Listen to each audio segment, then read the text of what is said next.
Oi pessoal, sejam bem-vindos ao curso de História da Arte Moderna e dos Movimentos de Design. Eu sou o Márcio de Paiva Delgado, professor de História do Campus Santos Dumont, do Instituto Federal do Sudeste de Minas Gerais. A aula de hoje é um tema muito importante, muito significativo para nós brasileiros e também longo. Por conta disso que eu decidi dividir ele em partes. Nessa primeira parte eu vou falar sobre o início do modernismo nas artes plásticas brasileiras. Como nosso curso é focado nas artes visuais, não vou poder fazer debates sobre a produção modernista na literatura, por exemplo, na poesia. Não, aqui nós vamos focar nas artes plásticas, principalmente na pintura. Num segundo momento, numa próxima aula, eu vou falar sobre as expressões do modernismo brasileiro na arquitetura e também na escultura. Então vamos, porque hoje nós vamos conhecer vários artistas brasileiros, eu vou fazer um pouco diferente do que eu venho fazendo. Como é tema do nosso país, eu acho que a gente tem que fazer uma referência mais especial. Eu vou fazer um contexto histórico sobre o movimento modernista, nada muito aprofundado, e depois eu separei uma lista de grandes pintores e artistas brasileiros, mais ou menos cronológicos, pegando ali aquela, vamos dizer assim, a primeira geração do modernismo brasileiro no que diz respeito à pintura. Não estão todos aqui, alguns eu deixei para uma próxima aula, porque senão ficaria muito longo, então eu tentei pegar cronologicamente os primeiros.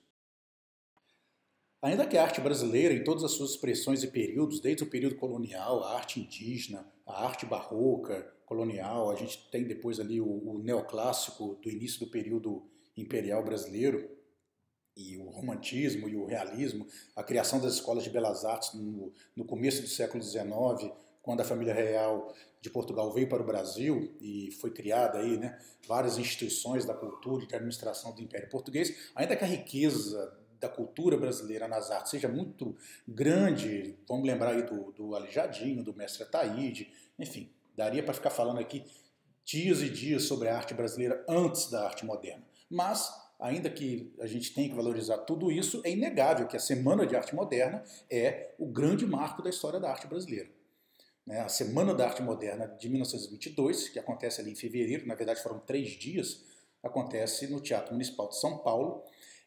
Foi um evento que reuniu vários intelectuais, vários artistas, movimentou a intelectualidade de São Paulo, né, e também, né, da capital, no Rio de Janeiro na época, e atraiu os olhos, né, do mundo para o que está sendo feito ali no Brasil. É lógico que o início ali, né, parece que não deu em nada, mas os efeitos que isso vai provocar dali para frente, né, as gerações de artistas, intelectuais, escritores, pensadores que terão como o marco a Semana de 22 é imensa. Então isso é inegável, ainda que naquele primeiro momento ali parecesse que a arte moderna, a Semana de Arte Moderna não tinha acontecido nada.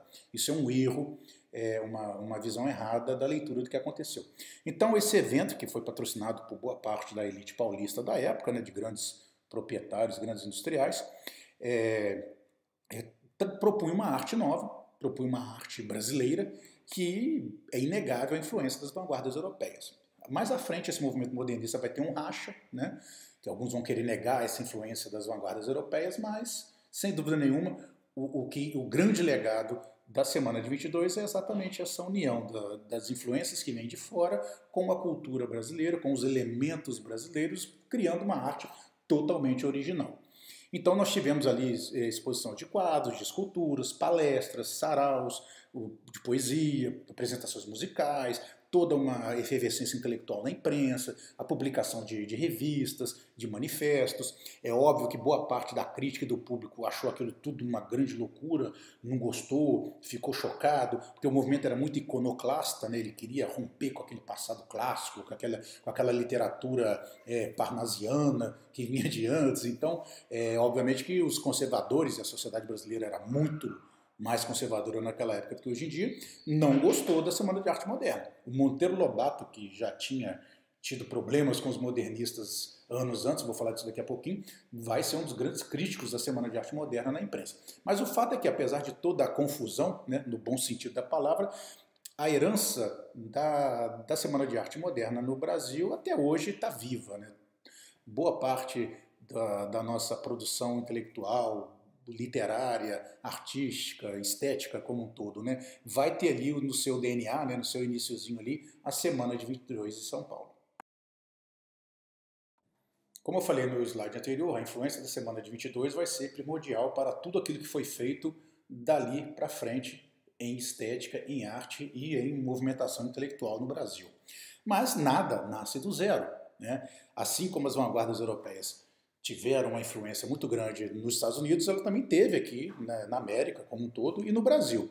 Então, a gente pode dizer que houve uma espécie de pré-modernismo no Brasil, levando em conta que começou em 22, quer dizer, se a gente quiser colocar a certidão de nascimento do movimento modernista como a Semana de 22, então a gente tem que fazer referências a um certo pré-modernismo que houve antes. E aqui eu vou destacar apenas dois personagens, mas na verdade a gente poderia destacar outros, que é o caso do Lazar Segal, um pintor de origem lituana que estava no Brasil, né, tinha vindo para o Brasil. Muitos, tá, gente? Muitos desses pintores, poetas, escritores, intelectuais são imigrantes ou descendentes de imigrantes que vieram para o Brasil e, obviamente, que essa influência europeia chega com muita facilidade através dele. O Lazar Segal ele realizou uma exposição de pintura em 1913, 9 anos antes da Semana de 22, e o próprio Mário de Andrade, um dos maiores intelectuais do movimento modernista no Brasil, chegou a dizer que aquela foi a primeira exposição de pintura não acadêmica em nosso país. Vamos lembrar que, assim como na Europa, assim como nos Estados Unidos, o Brasil não está diferente disso. O que as vanguardas estão criticando? Estão criticando aquela arte acadêmica, aquela arte feita dentro dos ateliês das grandes escolas de belas artes, das grandes galerias oficiais, normalmente focadas na arte neoclássica, na arte romântica e no realismo. Então as vanguardas vieram para quebrar esse paradigma e o Brasil não fica muito longe disso. Um outro momento muito importante também desse pré-modernismo brasileiro vai ser a exposição de pintura moderna de Anita Malfatti, que vai acontecer ali em dezembro de 2017 e início ali de 2018. Muitos consideram essa exposição da Anita Malfatti como estopim para a Semana de 22.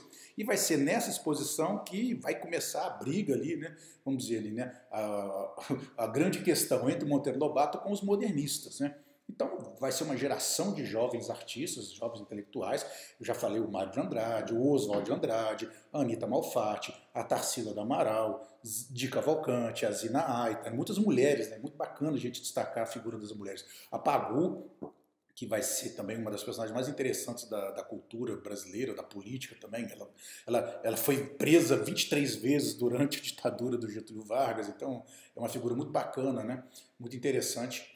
Da Pagu, e tem outros ali, como o Ismael Nery, o Cândido Portinari, o próprio Lazar Segal, que já falei, né? O Oswaldo Goeldi, que também vai fazer uma exposição em 1919 de gravuras dele, ele vai ser muito influenciado pelo expressionismo, vai ser muito criticado, né? E também pessoas como Flávio de Carvalho, que é uma das pessoas mais interessantes da história do Brasil, que merecia um destaque maior. Eu vou falar mais dele numa próxima aula. Então, essa geração de pintores, escultores, artistas, arquitetos, intelectuais, poetas, vão criar uma efervescência cultural sem paralelo na história do Brasil, e os efeitos estão aí até hoje. Tá? Vamos seguir aí. O que a gente chama de movimento modernista de 22, na verdade, nunca foi um movimento totalmente unido. Toda vez que você reúne um monte de intelectual, esse racha é natural, não tem jeito.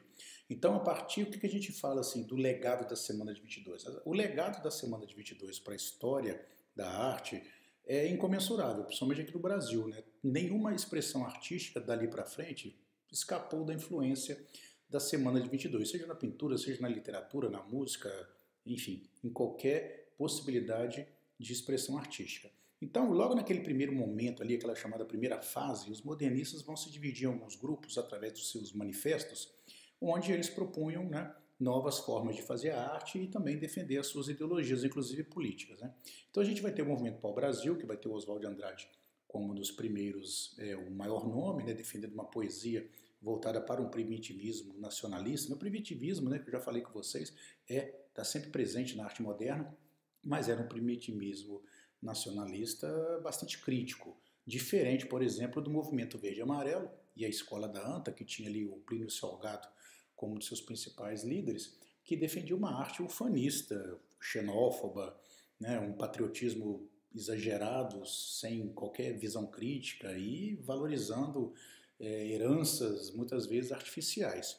querendo fazer uma arte totalmente nacional, isolada do resto do mundo, sendo que isso é simplesmente impossível. Plínio Salgado, que depois vai ficar famoso como um grande político do integralismo brasileiro, um movimento de extrema direita que até hoje aí tem os seus ecos.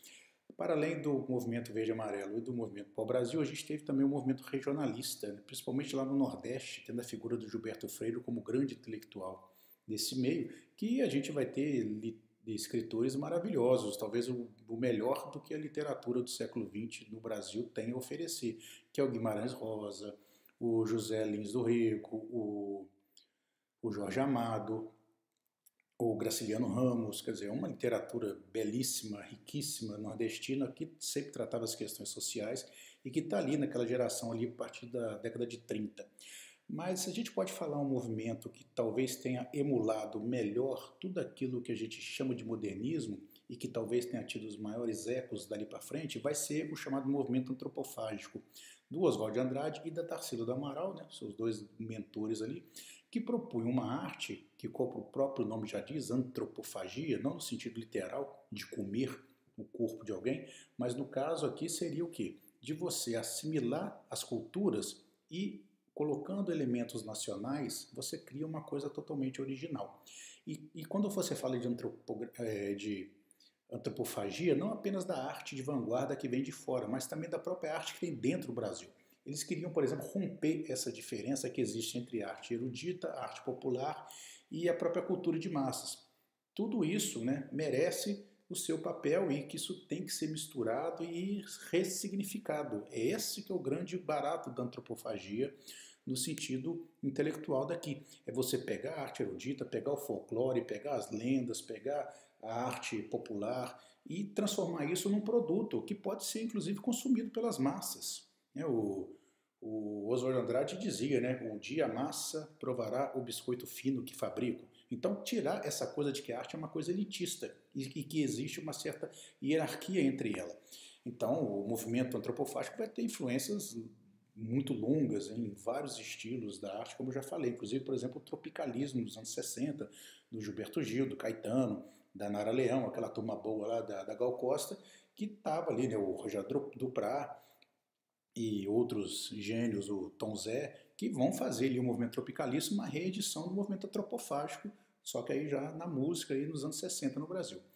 Então a influência da Semana de 22 é tão grande que, por exemplo, até a Escola Nacional de Belas Artes, que a gente está vendo aí pelo curso, essas escolas de belas artes sempre era o principal alvo dos modernistas, quando ela estava sob a direção do Lúcio Costa, que eu vou falar do Lúcio Costa, já falei dele antes, mas vou falar dele mais à frente, eles organizaram lá a 38ª exposição, tradicionalíssima da Escola de Belas Artes, e em 1931 vai ter o chamado Salão Revolucionário. Esse nome acabou pegando, por quê?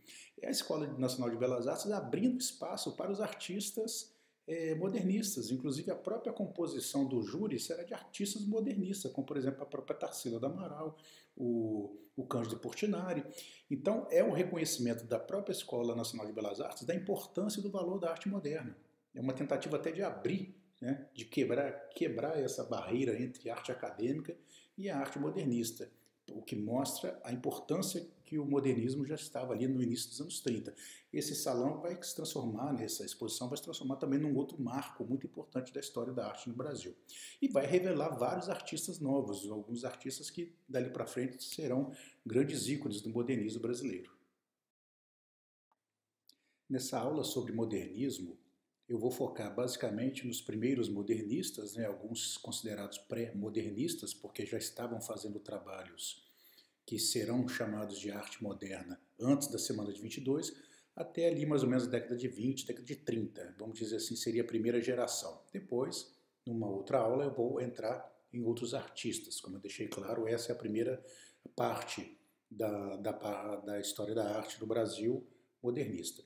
Então eu começo aqui com a Anita Malfatti, que já foi citada anteriormente, a exposição dela de 1917 é considerada um grande marco da história da arte no Brasil, e a própria polêmica que ela suscitou com o Monteiro Lobato, né, uma polêmica muito agressiva, alguns autores acadêmicos até chegam a questionar se talvez o fato dela ser mulher não tenha pesado tão grande a crítica do Monteiro Lobato, porque O Lazar Segal teve uma exposição anterior a ela e as críticas não foram tão pesadas.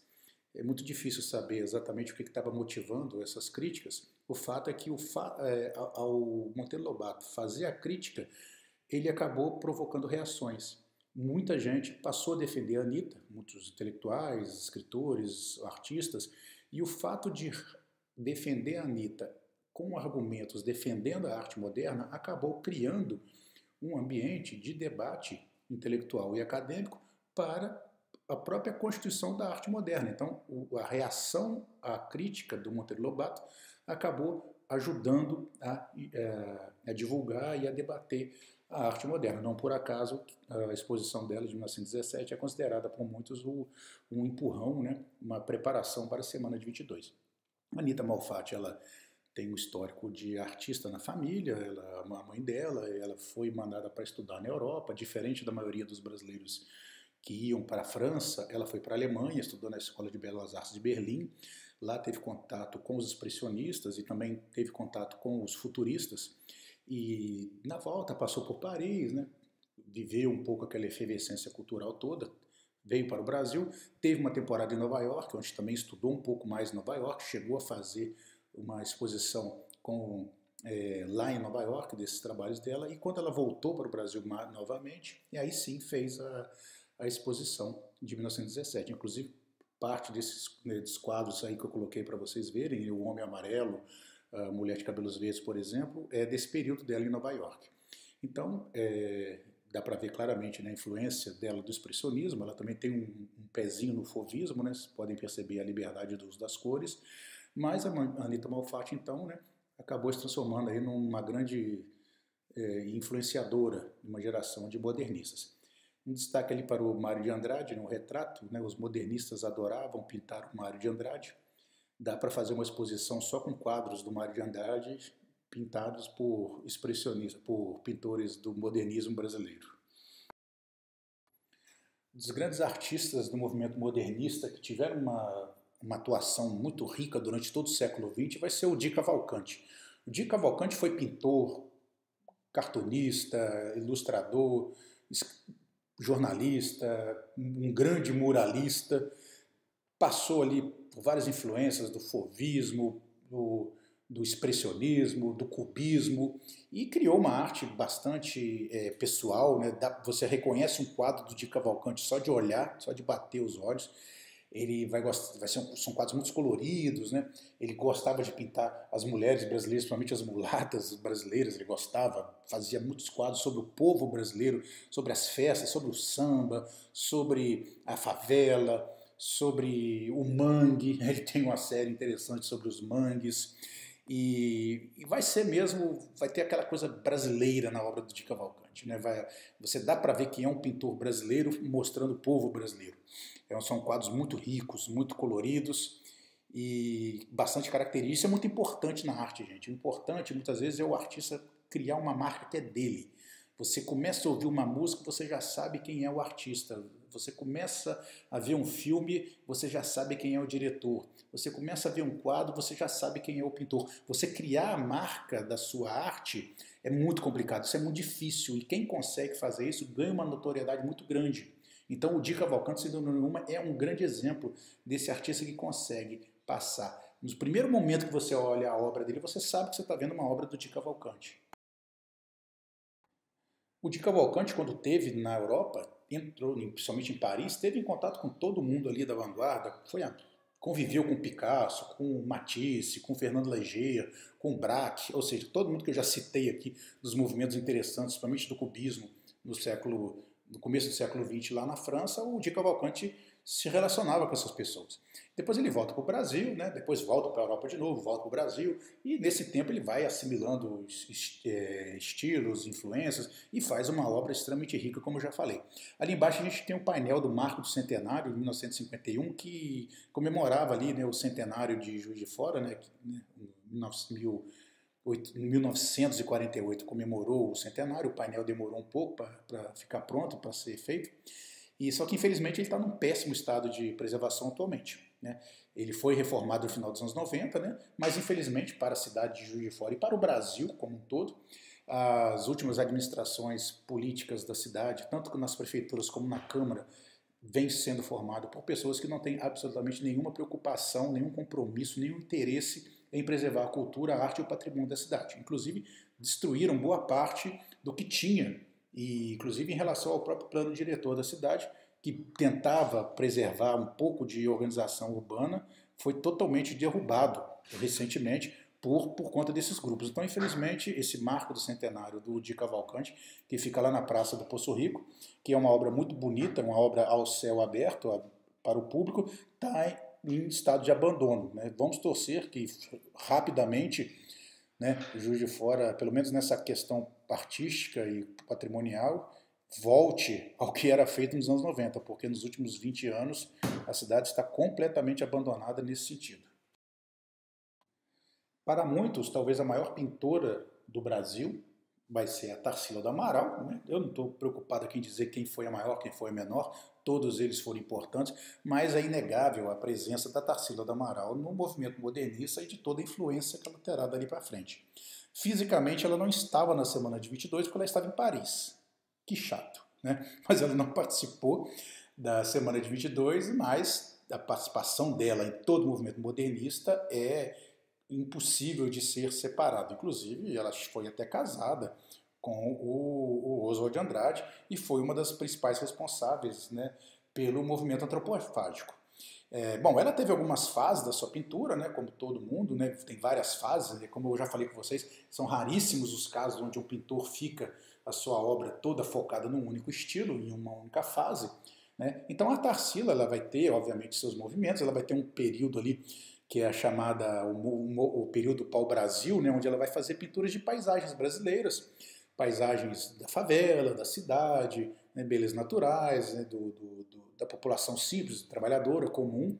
São quadros muito coloridos, né, tem uma influência muito forte aí do fauvismo também, e por muitos até considerado uma fase naif dela, né, porque é uma pintura até um pouco infantil. Né. Eu particularmente acho lindíssima, e ela tem um domínio muito grande das cores, do degradê, né? Não tem nada de sem talento nisso aí, não tem nada de simplesmente um amador, né? Na verdade nós estamos falando de uma grande profissional, mas que ela, exatamente essa é uma das coisas interessantes desses artistas, né? Ele consegue fazer uma pintura que ao mesmo tempo parece ser uma pintura ingênua, ao mesmo tempo que parece ser uma pintura semi-amadora, na verdade tem uma técnica bastante apurada por ali.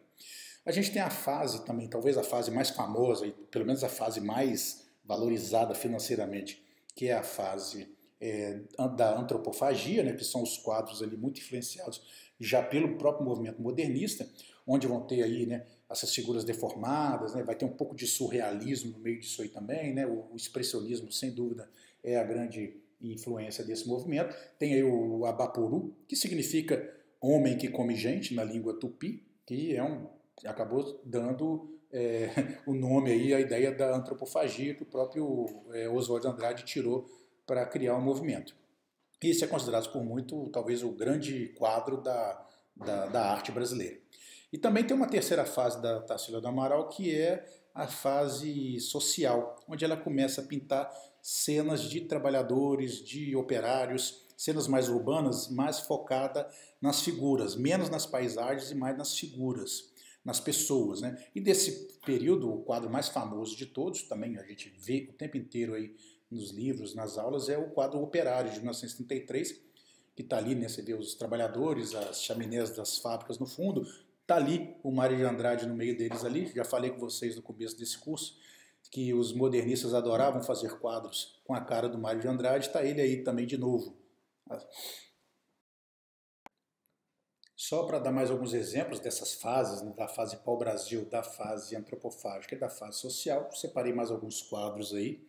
Temos ali a primeira Estação Central do Brasil, de 1924, quer dizer, bem ali no início do movimento modernista. Temos ali o quadro Antropofagia, outro grande clássico, né, da arte brasileira. Né? Eu acho bacana ali, né, aquele sol que parece uma laranja cortada, é maravilhoso. Né? Esse quadro é muito bonito, essas figuras deformadas também, que dão uma característica única para o quadro. Temos ali aquele quadro ali do lado, ali tem um autorretrato da Tarsila, né? E embaixo ali a gente tem um quadro, né, no sentido horário, né? Tem ali a segunda classe, né, que são trabalhadores, uma família pobre, você vê ali, né, utilizando a segunda classe do trem, né? Aquela visão, né, de que a sociedade tem que ser dividida em classe entre aqueles que pagam mais e aqueles que pagam menos, e aqueles que não pagam nada, né? E como se fossem pessoas de segunda classe, né? Então, obviamente, que é um quadro da fase social dela, fazendo uma crítica, né, sobre a questão da pobreza e de como que o cidadão muitas vezes é tratado de uma maneira diferente de acordo com a sua capacidade de consumo, né? O Brasil, infelizmente, não mudou em absolutamente nada nisso. Todos os dias nós somos bombardeados por notícias onde a justiça trata um homem rico de uma maneira e um homem pobre de outra completamente diferente. Não por acaso, aqueles que adoravam criticar isso são os que mais se aproveitam disso atualmente, né? Sendo que não conseguem abandonar o discurso falso moralista. Do lado ali, no canto, tem um quadro A Lua, que é considerado um dos primeiros quadros da Tarsila desse movimento antropofágico, foi recentemente comprado pelo MoMA, o Museu de Arte Moderna de Nova York, que eu já citei aqui várias vezes, foi comprado recentemente por um valor que não foi divulgado, mas eu li na imprensa que estima-se que ele tenha sido comprado por mais ou menos 25 milhões de dólares. Isso mesmo que vocês ouviram, 25 milhões de dólares, que seria mais ou menos aí hoje 75 milhões de reais. Então eu fico imaginando quanto que deve estar custando, que pertence a um colecionador argentino, o Abapuru, que é considerada a grande obra dela. Né? Esse argentino que comprou essa obra, né, ele está exposto lá em Buenos Aires.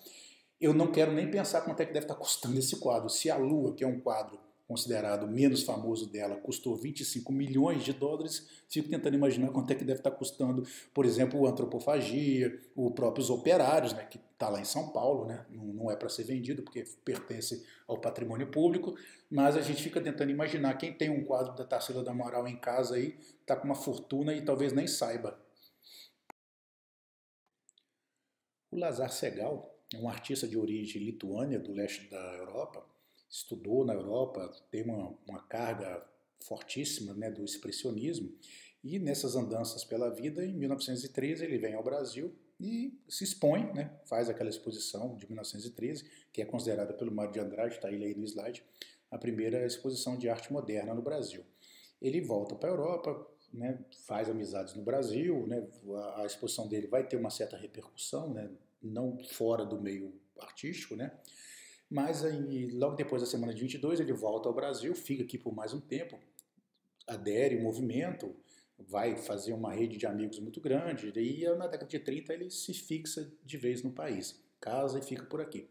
Então ele vai ter uma presença muito forte no modernismo brasileiro, através da pintura principalmente, mas ele também, mais à frente na carreira, vai trabalhar com madeira, vai fazer fantasias para peças de teatro, enfim, ele não vai ficar apenas na pintura, mas é na pintura que ele se destaca. A gente percebe que o grande influência dele, das vanguardas europeias, é o expressionismo. Temos aí alguns exemplos, como o Mário de Andrade, tem a estilografia, né, a Casa do Mangue com persiana. A estilografia, que é uma técnica antiga, mas que é muito utilizada pelos expressionistas ali na Europa, e ele utilizou aqui no Brasil também.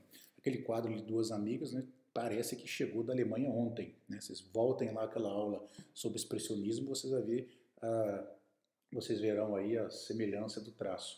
E o quadro Bananal, talvez o mais famoso dele, pelo menos um dos mais representativos do movimento modernista brasileiro, representa inclusive uma figura que parece que existiu mesmo. É um ex-escravo de uma fazenda que a família dele comprou, que ele conheceu, né, que chamava Senhor Osvaldo, né, aquele senhor ali no meio do Bananal. Dá para ver as folhas, né, bastante geométricas. Né. O Lazar Segal, e junto com outros artistas nesse momento, vão começar também a introduzir noções de arte abstrata no Brasil. O fato é que ele vai ser um dos grandes nomes dessa primeira geração de modernistas no país. O John Grass, que é de ascendência suíça, era muito amigo dos modernistas ali, muito amigo do Mário de Andrade, e ele também participou do movimento da exposição, né, da Semana de 22, teve algumas obras, se não me engano foram 7 ou 8 quadros dele, e o John Grass é um cara interessante porque ele também teve um papel destacado como um designer de interiores. Como a gente está falando de design também, faço questão de destacar aqui. Essa aqui, por exemplo, é uma sala, né, projetada por ele, né, as cadeiras, aquela porta belíssima lá atrás, as luminárias, todo esse design interior é dele. Isso aí é da década de 30, quer dizer, uma casa, né, extremamente moderna para a época, né? E também, por exemplo, ali eu acho muito bacana mostrar a versatilidade do artista. Tá ali a Diana a Caçadora, que dali é uma tapeçaria, né, de 1920, quer dizer, até antes da Semana de 22. E temos ali também um quadro belíssimo também, com fortes influências cubistas ali das Baianas, de 1930.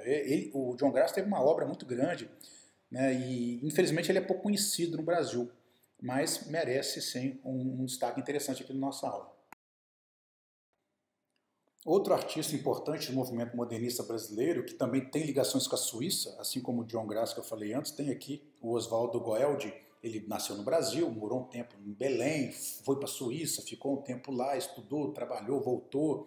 E ele vai ser um cara que vai ficar muito marcado pela xilografia, né, que é essa técnica de fazer gravuras em alto relevo e madeira para uma fácil reprodução. Isso é uma técnica antiga, mas que vai ter um revival muito grande no expressionismo alemão, e obviamente ele vai ser o grande nome da xilografia modernista brasileira. Eu separei 3 obras dele aí, tem muitas obras dele legais que a gente fica sem saber exatamente a data, porque não tinha muito hábito de fazer a data, mas eu particularmente, eu sou fascinado por esse A Chuva. Eu acho isso maravilhoso, né? Que ele faz todo aquele clima expressionista, escuro, pesado, né? Lembra muito aqueles os filmes expressionistas alemães, né? E vai e me coloca essa sombrinha vermelha, ainda faz questão de botar a sombra, né? O sombreado dela. Esse quadro é simplesmente maravilhoso.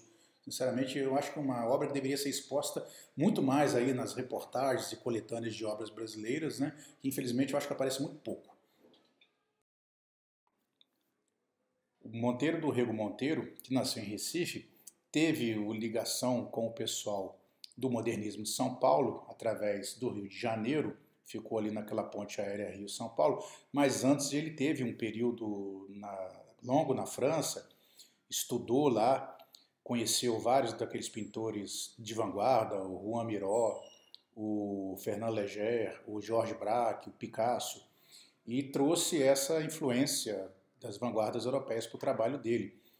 O interessante que ele vai fazer, e isso está perfeitamente inserido no espírito, no modernismo, é a junção dessas influências das vanguardas europeias com a arte indígena, principalmente a arte marajoara, que é originária da ilha do Marajó, de um povo que se perdeu, mas que deixou para a história uma produção estética, principalmente em cerâmicas, muito rica, muito bonita. A arte marajoara é uma das expressões da arte nativa brasileira mais interessante. E ele, o Vicente do Rego Monteiro, depois ele voltou para a França, morou muito tempo lá, né? Ele ficava nesse vai e vem. Ele soube, de maneira muito interessante, muito original, né? Isso é muito importante na arte, o artista criar uma marca dele, uma técnica bastante apurada. Parece que os quadros dele estão em alto relevo, boa parte dos quadros dele, e nota-se perfeitamente essa influência da arte indígena. Então ele usa muito temas, muitas cores terrosas, né, cores assim de terra, de barro, para dar um sentido também primitivista na obra dele, né? Então é uma mistura muito interessante, muito original, muito rica e muito particular. E ele também vai ser poeta, ele vai ganhar prêmios, enfim, é uma figura bastante interessante que enriquece muito o movimento modernista brasileiro, e é bom sempre citar artistas que não são originários ali daquele centrinho ali, Rio-São Paulo. O caso do Ismael Neri é interessante porque ainda que ele seja um pintor aí daquela primeira geração dos modernistas brasileiros, ele vai para a Europa também, vai entrar em contato com toda aquela vanguarda europeia que eu já citei aqui, como aconteceu com o Di Cavalcanti, como o Vicente de Rego, conheceu aquele pessoal todo, só que o Ismael Neri, quando ele volta para o Brasil, ele já vai fazer uma pintura mais influenciada pelo expressionismo, mas também vai ter uma carga do surrealismo interessante. O surrealismo, a pintura metafísica. Então, diferente dos outros modernistas, ele não vai ficar muito ligado a temas nacionalistas, não, sabe? As imagens dele são sempre assim, imagens sem identificação étnica, sem identificação cultural propriamente dita. Ele vai ser também um dos introdutores da arte abstrata no Brasil. Não que seja esse o foco, mas ele vai trazer um pouco de abstracionismo nessas pinturas e vai também criar um estilo próprio, né? Esses rostos, essas faces, esse olho puxadinho é uma característica muito forte do Ismael Neri. Ele morreu muito jovem, ele morreu de tuberculose muito cedo, então a gente fica tentando imaginar o que ele poderia ter feito dali para frente. A influência dele, né, você vê as influências cubistas, né, a influência dele para as artes plásticas brasileiras vai ser muito grande, inclusive na escultura, na própria pintura e até mesmo na arquitetura. Então o Ismael Neri é um nome que talvez se ele tivesse sobrevivido mais um pouco, ele teria atingido um nome, né, até talvez maior do que o que ele já tem. Para além das mulheres, Anita Malfatti e a Tarsila do Amaral no movimento modernista brasileiro, vale aqui a Zina Aita. Ela é de Belo Horizonte, ela teve trabalhos expostos antes da Semana de 22. Em 1920, por exemplo, em Belo Horizonte teve uma exposição dela, inclusive ela é considerada uma das precursoras do movimento modernista em Minas Gerais. E isso é muito importante, porque nós vamos ter grandes modernistas e grandes trabalhos modernistas em Minas Gerais, em várias obras. E ela participou da Semana de 22, ela se expôs na Semana de 22 e ela fazia gravuras, né, ilustrações para a revista Claxon, que era a revista dos modernistas. E você vê aqui, a gente consegue perceber aqui algumas das influências dela, né? Você vê o neo-impressionismo, né? Parece até quase que um pontilhismo aqui, esses homens trabalhando à sombra, né? E esse friso, eu gosto muito o friso, porque dá para ver a influência dela aqui do Art Deco, principalmente da secessão vienense do Klimt, do Gustav Klimt. Eu acho muito bacana esse trabalho, né? É difícil achar imagens dos trabalhos dela na internet, mas essas três aí, né, o Jardineiro de 45, também representa bem o trabalho dela. Ela foi para a Itália depois de um certo tempo e se transformou numa grande ceramista lá na Itália. Inclusive você consegue encontrar na internet alguns dos trabalhos dela em cerâmica que estão expostos em museus na Itália. No início dessa aula eu comentei lá sobre o Salão Revolucionário da Escola Nacional de Belas Artes, que vai abrir espaço para vários artistas novos e que vai quebrar finalmente a barreira entre arte acadêmica e arte moderna no Brasil. Tem um significado muito importante vir uma escola de belas artes abrindo um espaço para jovens e artistas que propunham fazer uma arte moderna. Isso é muito bacana. E um desses novos artistas que apareceram, pelo menos para o Sul Maravilha, né, aqui para o Sudeste, vai ser o Cícero Dias. O Cícero Dias, ele é de origem lá de Pernambuco, tinha um trabalho bastante significativo lá na sua região, ele era amigos de todo aquele pessoal do regionalismo, fez desenhos para uma edição histórica do Casagrande Senzala, do Gilberto Freire, e ele tinha feito um quadro, um painel imenso de 8 metros de comprimento, está aí, né? Eu vi o mundo, e ele começava no Recife, né? Genial, né? Um grande painel mostrando ali, né, o cotidiano da cidade do Recife, e que acabou escandalizando, né, o salão revolucionário, porque tem cenas de nudez, né, enfim, mostrando ali, né, a vida como ela é. Acabou que ele teve uma grande notoriedade. O Cícero Dias, então, ele vai ser um grande nome desse modernismo nordestino radicado no Rio de Janeiro. Ele vai ter influências muito grandes do surrealismo também, né? Morou muitos anos na França depois, né? E existe um documentário muito interessante sobre ele, né? Que é o Compadre do Picasso, né? Ele fez uma amizade muito forte com o Picasso e uma das filhas deles foi apadrinhada pelo Picasso, né? Ele era compadre dele, né? Literalmente. O Picasso foi padrinho de batismo da menina. E ele viveu em Paris até morrer, lá a partir da década de 40 ele foi embora e não voltou mais, só voltava para rever os amigos. Então Cícero Dias é um belo exemplo desse modernismo nordestino, né, que teve aí seus trabalhos pelo mundo todo. Selecionei aqui algumas obras bastante coloridas, né, ele mexe muito com essa coisa da cor, e também interessante, ele teve um trabalho bacana em arte abstrata também, né? Botei ali o Abismo da Verdura, né? Os títulos dele são ótimos, né? Encontro no Canavial, ele fazia muitos quadros com cenas de sugestões sexuais, né? Esse Encontro Canavial é ótimo, né? A imagem está um pouco pequena ali, mas é uma moça deitada na cama nua e um cavaleiro chegando montado ali pelo meio do canavial, né? Para bom entendedor, meio desenho basta. O Cândido Portinari é considerado por muitos o maior pintor do Brasil, né? Eu não gosto muito desses tipos de títulos que dão para a arte, para artista, porque a arte não se mede dessa maneira. Mas o nome dele tem uma notoriedade enorme. Ele teve uma produção muito grande, são mais de, se não me engano, mais de acho que 5.000 quadros. E isso hoje está tudo catalogado. Eu assisti uma vez uma palestra do filho dele, que na época ele era o presidente da Fundação Portinari. Eles estavam terminando de fazer o processo de catálogo e fotografia de todas essas obras, e que tinha sido um trabalho imenso, que contou com um patrocínio muito grande, né, de algumas empresas estatais, porque seria impossível, porque tinha a obra do Portinari espalhada no mundo inteiro.